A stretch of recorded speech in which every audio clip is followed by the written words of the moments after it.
Selamat pagi Bapak, Ibu, dan rekan-rekan sekalian. Perkenalkan saya Susan, mahasiswa dari program studi Ilmu Manajemen.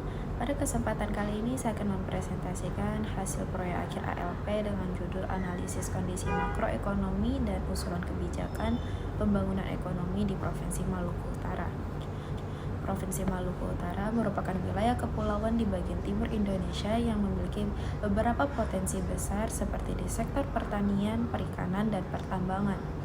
Pada tahun 2023, Maluku Utara mencatat pertumbuhan ekonomi tertinggi di Indonesia yaitu sebesar 20,49% berdasarkan data BPS. Namun capaian ini masih sangat bergantung pada sektor pertambangan dan pengolahan nikel, sementara manfaatnya belum dirasakan secara merata oleh masyarakat. Selain itu, inflasi mencapai 4,41%, lebih tinggi dari rata-rata nasional, dan indeks pembangunan manusia berada di angka 70,98, masih di bawah rata-rata nasional.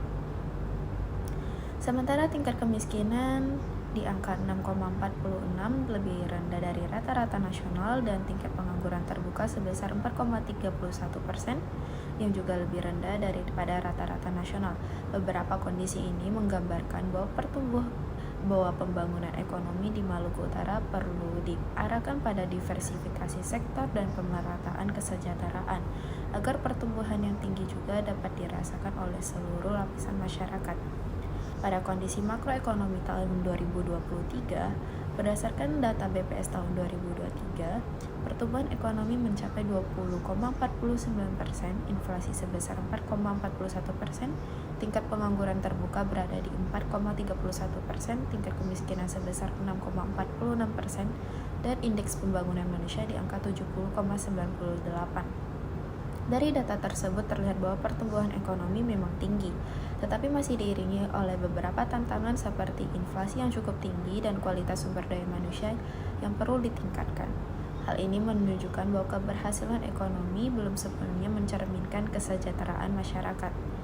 Pada sektor ekonomi prospektif, berdasarkan hasil analisis, terdapat 4 sektor utama yang prospektif untuk dikembangkan di Maluku Utara. Pertama, yaitu sektor perikanan dan kelautan. Wilayah Laut Maluku Utara sangat luas dengan hasil tangkapan utama seperti tuna cakalang dan tongkol. Namun nelayan masih terkendala alat tangkap, biaya distribusi, dan kebijakan penangkapan ikan terukur yang dilakukan sebagai uji coba pada tahun 2023. Diperlukan dukungan fasilitas, cold storage, dan pelatihan agar hasil tangkapan meningkat dan ekonomi perikanan lebih berdaya saing. Kedua, yaitu sektor pertanian dan perkebunan.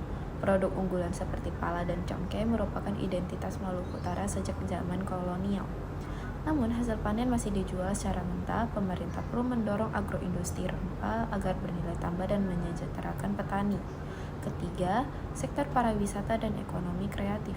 Destinasi seperti Pulau Morotai, Dodola, serta warisan Kesultanan Ternate dan Tidore memiliki potensi yang besar. Tantangannya adalah akses dan promosi.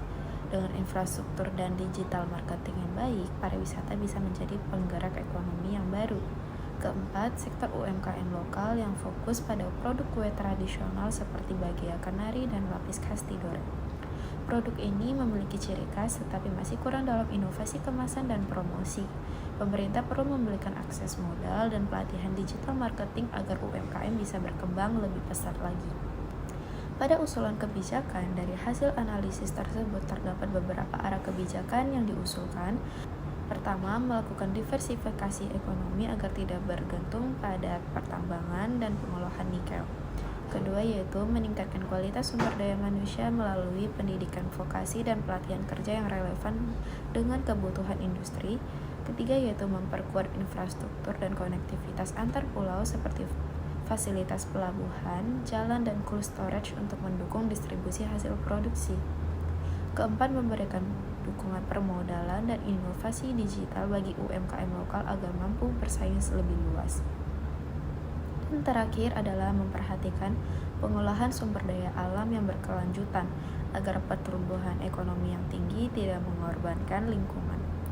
Pada kesimpulan dan implikasi, sebagai penutup, dapat disimpulkan bahwa meskipun pertumbuhan ekonomi di Maluku Utara sangat tinggi, namun masih menghadapi beberapa tantangan seperti ketimpangan, inflasi, dan keterbatasan sumber daya manusia. Melalui penguatan sektor perikanan, pertanian dan pariwisata, dan UMKM, serta kebijakan yang berfokus pada pemerataan dan berkelanjutan, Maluku Utara memiliki potensi untuk tumbuh menjadi provinsi yang mandiri dan berdaya saing. Dengan strategi yang tepat, pertumbuhan ekonomi yang tinggi tidak hanya menjadi angka, tetapi juga mampu meningkatkan kesejahteraan masyarakat secara nyata.